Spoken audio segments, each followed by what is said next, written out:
Pourquoi pries-tu? Pourquoi prions-nous? Et pourquoi nous avons souvent la sensation que nos nombreuses prières ne sont pas exaucées? On dit souvent qu'à brebis tondue, Dieu mesure le vent. Et que le malheureux, le pauvre, ne meurt pas dans son malheur. Mais la réalité qui se présente devant nos yeux nous montre que plusieurs personnes meurent dans la misère et le malheur. N'ont-ils pas vraiment prié à Dieu de changer leur situation?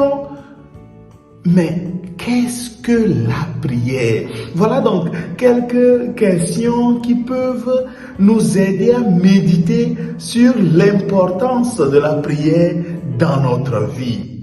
Vitamine BS, la vitamine de la bénédiction pour nourrir votre foi. Bien, chers frères et sœurs, Jésus, dans ce 29e dimanche du temps ordinaire, nous parle de la nécessité de toujours prier sans se décourager. Qu'est-ce qu'il veut bien nous dire quand il nous parle de la prière?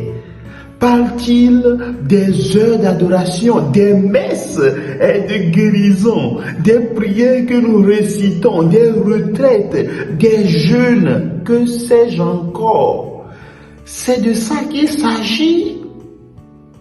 Je pense que non. Parce que s'il s'agissait de ça et que nous sommes d'accord que Dieu écoute toujours nos prières, pourquoi notre Afrique, aussi riche qu'elle soit, vit dans la misère? Et pourtant, nos églises sont remplies. Dieu est-il injuste?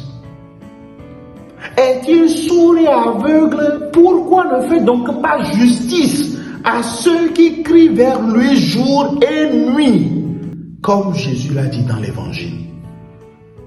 Qu'est-ce que la prière? Mes bien-aimés, la prière, c'est avant tout une relation avec Dieu.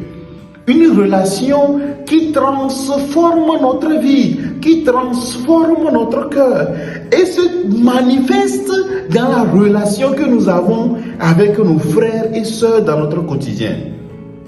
Le pape François dit que prier, c'est regarder Dieu.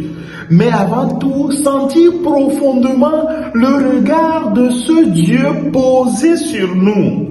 C'est ça la prière. Nous prions parce que nous voulons rentrer en relation avec celui qui nous donne la vie. Notre problème, surtout en Afrique, c'est que nous déchargeons nos responsabilités sur Dieu dans la prière. Parce que quand nous prions en réalité pour la paix et la justice, nous demandons à Dieu de nous aider à être des hommes et des femmes qui désirent la paix et la construisent au quotidien. Des hommes et des femmes qui ne nourrissent pas la haine dans leur cœur. Quand nous demandons l'argent et le bonheur, en réalité, nous demandons à Dieu de nous aider à découvrir nos potentialités, nos capacités à les mettre en œuvre.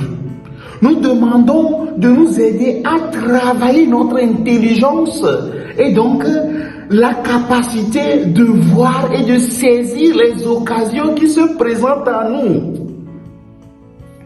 Quand nous prions pour les pauvres, les abandonnés, les malheureux, nous demandons en réalité la grâce de partager avec les autres, de partager le peu que nous avons. Parce que notre Dieu n'est pas un magicien, ni celui qui viendra prendre nos responsabilités à notre place. Ok, nous pouvons dire que, mais tout ne dépend pas de nous et c'est vrai. Et c'est pourquoi nous devons faire notre part et laisser le reste à Dieu. La veuve de l'évangile ne pouvait pas se faire justice. Mais elle pouvait aller chez le juge, même si ce juge ne craint pas Dieu, elle pouvait aller chez lui pour demander que justice soit faite. C'est ça l'intelligence que Dieu nous a donnée. Faisons donc notre part. Prenons notre destin en main. Et n'oublions pas les paroles de Saint Ignace. Priez comme si tout dépendait de Dieu et travaillez comme si tout dépendait de vous. Bonne méditation et à la prochaine.